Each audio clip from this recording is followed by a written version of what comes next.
Want to see replies on threads but don't know how? Hi everyone, welcome back to Online Help Guide. In this video, I'll show you some quick and easy steps on how to see replies on threads. So without any further ado, let's get started. Let's begin by opening Threads app on your device.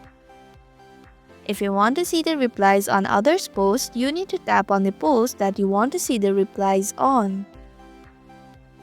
Then scroll down to see the replies. If you want to see your replies, then click on the profile icon which is at the bottom right corner of your screen. Now click on Replies button. Here all your replies will be displayed here. And that's how you can see replies on threads. Thank you for watching Online Help Guide. Hope this video was helpful.